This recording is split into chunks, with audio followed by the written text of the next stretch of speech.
নমস্কার, আমি আবির চট্টোপাধ্যায়। এই মুহূর্তে আমার পরিচালক অর্জুন দত্ত। আমরা দুজনেই আছি TV9 বাংলায় এবং ডিপ ফ্রিজ আমাদের সিনেমা। তো সেই নিয়ে কিছু গল্প, কিছু প্রশ্নোত্তর ইত্যাদি চলবে বলে আমরা আশা করছি। অর্জুন বলো। তো ফার্স্ট অফ অল আমি বলি দর্শককে যে 21 নভেম্বর রিলিজ করছে ডিপ ফ্রিজ।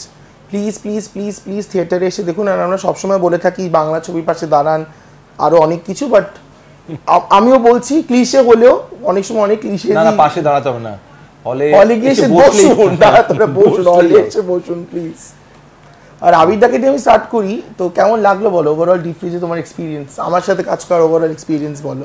দেখো, এটা তো আমরা অস্বীকারও করছি না এবং অর্জুন অনেক জায়গায় বলেওছে যে হ্যাঁ, প্রথম যখন ডিপ ফ্রিজের অফারটা আমার কাছে আসে আমি তখন করতে রাজি হইনি।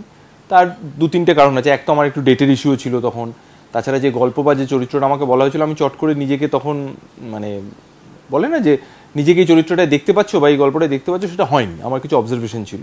পরবর্তীকালে যখন আমরা রাজি হই তখন আমি প্রচুর কোয়েশ্চেন করেছিলাম অর্জুনকে, যেটা কেন হলো, ওটা কেন হলো, which I particularly liked। হ্যাঁ, এবং অর্জুন বলেছিল, অর্জুনের কয়েকটা জিনিসও বলেছিল হ্যাঁ এটা তো তুমি ঠিক বলছো। কয়েকটা বার ও যেখান থেকে ভেবেও লিখেছে সেটা খুব ক্লিয়ারলি আমাকে জানিয়েছিল, যে অ্যাপ্রোচটা ভেবেছিল। আমার মনে হয় এটা এইভাবেই হওয়া উচিত, একটা ফিল্ম মেকিং এভাবেই হওয়া উচিত। সবসময় যে আমি যা বলছি সেটাই ঠিক বা অর্জুন একদম যে খুব ফ্লেক্সিবল নয় তা একদমই নয়। তবে এন্ড অফ দ্য ডে এটা তো ডিরেক্টরস মিডিয়াম, কাজে ডিরেক্টর যে গল্পটা যেভাবে বলতে চেয়েছেন সেইটা ফুটিয়ে তোলার দায়িত্ব আমার। কাজেই এই চরিত্রের ক্ষেত্রে আমার মনে হয় যে আমি একটু অন্যভাবে আমাকে ভাবতে বাধ্য হলাম, নয়তো আমার মনে হচ্ছিল যে ঠিক জাস্টিস করা হবে না চরিত্রটার প্রতি। সেজন্য আমি অর্জুনকে এবং আমাদের ছবির প্রযোজক কে দুজনকেই ধন্যবাদ দেব। কারণ কি হয়, আমরা যে কাজগুলো করতে থাকি যেগুলো জনপ্রিয় কাজ, তার তো একটা নিজস্ব নিয়ম আছে, কিন্তু ডিপ ফ্রিজের ক্ষেত্রে সেই নিয়মটা খাটেনি এবং চরিত্রের ক্ষেত্রে তো খাটেইনি। এরকম চরিত্রে আমাকে মনে হয় না আগে কেউ দেখেছেন, এবং চরিত্রটা যারা দেখবেন আপনারা 21 তারিখ থেকে বড় পর্দায়, আপনাদেরও চট করে এটা একটা মনে হবে ও বাবা ও এই রোলটা করলো, ও এরকম কাজ করলো, মানে দ্য ক্যারেক্টার অ্যাম্পলিং। তো তার ফলে আমার যেটা সুবিধা হলো একজন অভিনেতা হিসেবে, নিজেকে ভাঙা বা নিজেকে প্রশ্ন করা, ইন্টারপ্রিটেশনটা অন্যভাবে, অন্য একটা পার্সপেক্টিভ বা পয়েন্ট অফ ভিউ যেগুলো আমরা বলি সেইভাবে ভাবা। সো সেই জন্য definitely I am thankful to Arjun. না না, তা তো ঠিকই। আর তোমার তনুশ্রীর সাথেও তোমার এটা অনেক, মানে কত নম্বর কাজ এটা? প্রায় আমরা করেছি আগে কাজ করেছি। এবার ইনফ্যাক্ট এখানে আমি একটা কথা বলি, আমি তনুশ্রী আর তোমাকে কাজ করার পেছনে আমি বছর 20 পরে দেখেছিলাম। আবার বছর 20 পরে তো তোমাদের কেমিস্ট্রিটা আমার ভীষণ ভালো লেগেছিল। And when I went to Tanushree and then to you of course, আমি তো তোমাদের দুজনকেই ইফ ইউ রিমেম্বার বলেছিলাম যে আমি এখানে তোমাদের কোনো কেমিস্ট্রি চাই না, আমি রিভার্স কেমিস্ট্রি চাই, I don't want any chemistry. The absence of chemistry is the absence of chemistry exactly brings the main chemistry actually. না, এটা অর্জুন আমায় ডেফিনেটলি বলেছিল, এবং এটা এই রিসেন্টলি আবার বছর 20 পরের পরিচালক যে শ্রীমন্তর সঙ্গে দেখা, এবং শ্রীমন্তকে আমি বলি, শ্রীমন্ত খুবই খুশি। মজার হচ্ছে দেখুন কিরকম অদ্ভুত হয় এগুলো আমার মনে হয় এগুলোই ফিল্ম মেকিং এর অদ্ভুত মজার ঘটনা। অর্জুন যে ছবিটা দেখে আরো ওর মনে হয় যে যখন ডিপ ফ্রিজের জন্য কাস্টিং করছে যে এটা যদি আমি তনুশ্রী বা আবির দা ওদেরকে একসঙ্গে আনতে পারি, যে ছবিটার কথাও মেনশন করলো সেখানে কিন্তু আমরা নট পেয়ার রোমান্টিক পেয়ার ছিলাম না, রাদার আবার বছর 20 পরে তো বন্ধুত্বের গল্প। তো সেখানে বিশেষ করে আমরা তনুশ্রী যে দুটো চরিত্র, তারা এতটাই বন্ধু এত ছোট থেকে যে ওরা ঠিক ছেলে মেয়ে বলে একে অপরকে ট্রিট করে না, এখনো করে না। কারেক্ট। এবং আমার মনে আছে, সেটা শ্রীমন্তও জানে, আমরা স্ক্রিপ্টের বাইরেও অনেক কিছু এরকম ছোট ছোট জিনিস করেছিলাম। সেটা বিহেভিয়ারাল জিনিস হতে পারে, ডায়লগ হতে পারে, সেটা করেছিলাম। তো যখন অর্জুন এসে বলল এইগুলো, আমার মনে হয় একজন অভিনেতা হিসেবে এগুলো আমার কাছে খুব ইম্পর্টেন্ট, যে আমরা যেটা ভেবে একটা জিনিস করছি পর্দায় সেটা কতটা ট্রান্সলেটেড হচ্ছে। মানে আমি একটা ভেবে করলাম, কারুর কাছে সেটা দাগ কাটলো না বা পৌঁছলো না, তাহলে তো সেটা আমার ব্যর্থতা। কিন্তু সেটা কোথাও অর্জুনকে ভাবিয়েছে বা অন্য দর্শকদেরও ভাবিয়েছে বলে ও ওইভাবে। আর আমার সবসময় কাস্টিং করার সময় মনে হয়, আমি যে অ্যাক্টার্সদের সাথেই কাজ করি, তুমি আমার প্রিভিয়াস কাজও দেখবে, আমি সবসময় যেই কাজটা সে করেনি তাকে ওটা, যেমন সব থেকে মূল উদাহরণই স্বস্তিকাদি, বিগিস শ্রীমতী গুলদাস্তা। স্বস্তিকাদি যে ইমেজটা বোল্ড, স্বস্তিকাদি মানেই একটা বোল্ড কিছু, তো ওটা পুরো ভাঙার চেষ্টা। বিবি পায়রাতে যে আমি চেষ্টা করেছি উইথ পাউলিদি, comedy, she has never done comedy। Pauli এটা নিজের, আমরা মাঝে মধ্যে যখন আমাদের নিজেদের আড্ডা হতো আমরা বলতাম, পাউলিকে আমি বলতাম আবার তুই এটা দুঃখের রোল করছিস, এক্স্যাক্টলি বাবা, থ্যাঙ্ক গড, আবার তুই কাঁদবি, উদাস হয়ে থাকবি, এরকম বলতাম, খেপাতাম আর কি একে অপরকে। তো আসলে কি হয়, আমার মনে হয় অর্জুন, আমরা অভিনেতারাও চাই এবার যতক্ষণ না আমরা নিজেরা প্রযোজক বা পরিচালক ততক্ষণ আমরা নিজেরা গল্প বা চরিত্র লিখতে পারি না নিজেদের জন্য। একদম একদম আমাদের যেগুলো আসবে আমরা সেখান থেকে যেটা বেশি এক্সাইটিং লাগবে বা যেটা আমার মনে হবে বাহ এটা করলে ভালো সেটা করব। আচ্ছা অর্জুন, এবার তোমার কাছে আসি। ডিপ ফ্রিজ তুমি একটা গল্প ভাবলে, তারপরে সেটা বানালে ইত্যাদি প্রভৃতি, সেই দিকটা আমি যাচ্ছি না।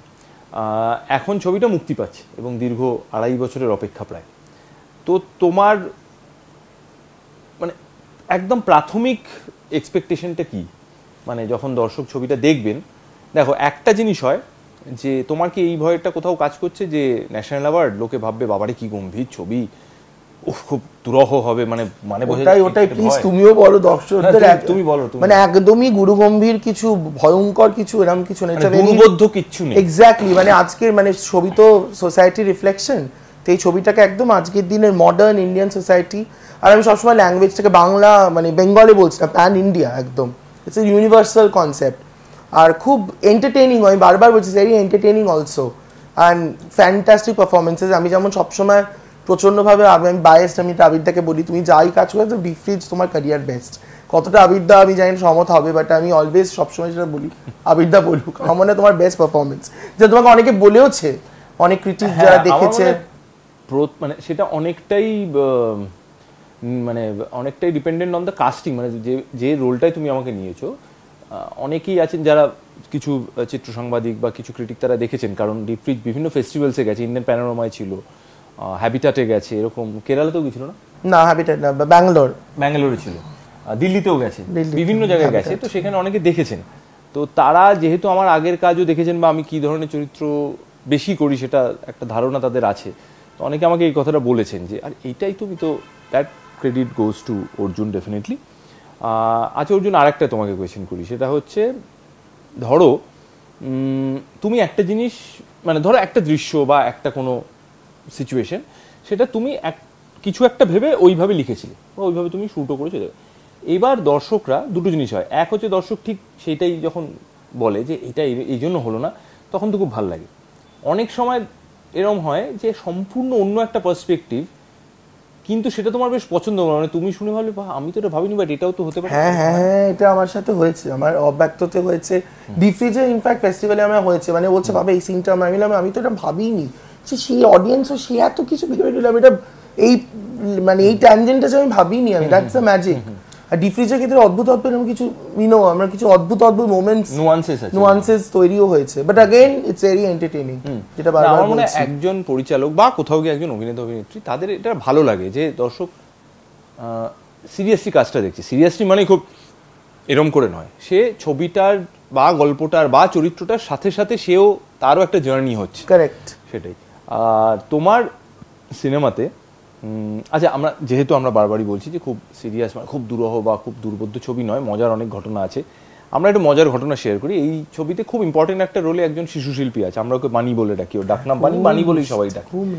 অর্জুন, তোমার মনে আছে বানি একটা সিন কিছুতেই করতে চাইছিল না, যেখানে নাকি ওর জ্বর মাপা হবে, আমি জ্বর দেখবো, বারবার সমস্যাটা হয়েছে যে মানে আমি যে চরিত্র করছি বানি তার ছেলে, তো ওর একটু শরীরটা খারাপ, এই নিয়ে গল্পের জায়গাটাও তাই। তো একটা জায়গা আছে যে বাবা দেখছে যে জ্বরটা আসছে কিনা, তো নর্মালি আমরা জানি যে পা যখন ঠান্ডা থাকে তখন একটা জ্বর আসার চান্স থাকে।